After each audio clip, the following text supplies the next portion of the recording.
بنکا والا کی مغیور جوان جو آج کے جلسے کے اراکین ہیں، اللہ کی بارگاہ میں دعا ہے اللہ ان جوانوں کی جوانی کو سلامت رکھے۔ قدر کے لائق وہ بزرگ جنہوں نے ان جوانوں کی حوصلہ افزائی کی اور تعاون پیش کیا،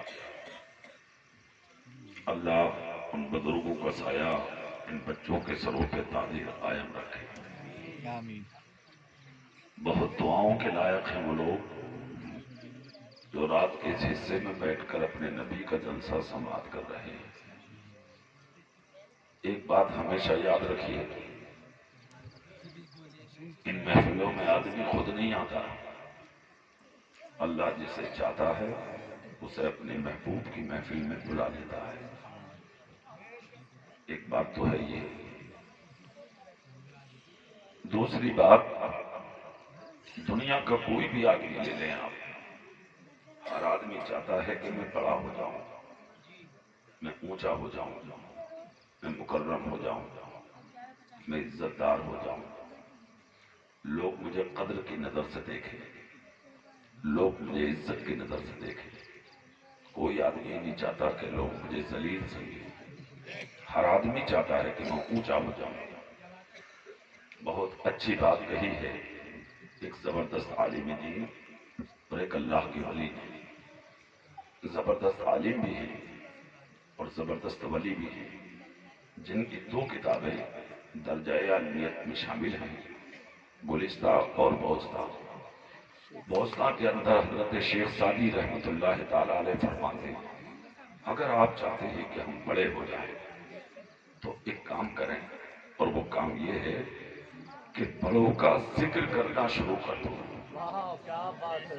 شیخ سعدی کا قول ہے، کہتے ہیں بڑوں کا ذکر کرنا شروع کر دو۔ جس دن تم بڑوں کا ذکر کرنا شروع کر دو گے پھر تم خود بخود بڑے ہو جاؤ گے، زمانہ مل کر بھی پھر تمہیں نیچا نہیں کر سکتا ہے نا۔ ایک چیز یہ، ہر انسان کی خواہش ہے کہ ہم بڑے ہو جائیں، ہم اونچے ہو جائیں، تو بڑوں کا ذکر سنو اور بڑوں کا ذکر کرو۔ اب جب ہم بڑا تلاش کرنے کے لیے نکلے تو ہم نے دیکھا اللہ کے بعد ہمارے نبی سے بڑا کون ہے کہ نہیں؟ اعلیٰ حضرت نے کہا تھا نا، سب سے اعلیٰ وہ اعلیٰ ہمارا نبی، سب سے بالا وہ اعلیٰ ہمارا نبی۔ کیا خبر کتنے تارے کھلے چھپ گئے پر نہ ڈوبے نہ ڈوبا ہمارا نبی۔ ہمارا نبی بہت بڑا ہے، اس بڑے نبی کا ہم ذکر کرنے کے لیے بیٹھے ہیں۔ اللہ مجھے حق بولنے اور آپ کو حق پر عمل کرنے کی توفیق عطا فرمائے۔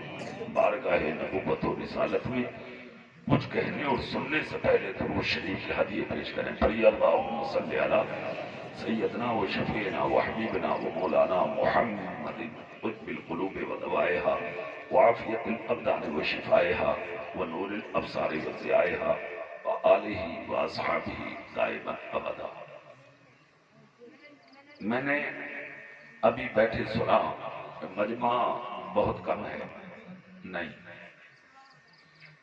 احساس کم تری کا شکار نہیں ہونا چاہیے۔ آپ کم نہیں ہیں، آپ بہت ہیں، اس کا احساس نہ کریں آپ، ہے نا۔ مسلمان چار ہونا چار، اور ان کا عشق جوان ہو، وہ 4000 پہ بھاری ہیں الحمدللہ، اور آپ تو اتنی بڑی تعداد پر بیٹھے ہیں، کوئی کہیں بیٹھا ہے کوئی کہیں بیٹھا ہے، اور آپ سن رہے ہیں اپنے نبی کا جلسہ۔ بنکا والا کی جنت سنیوں،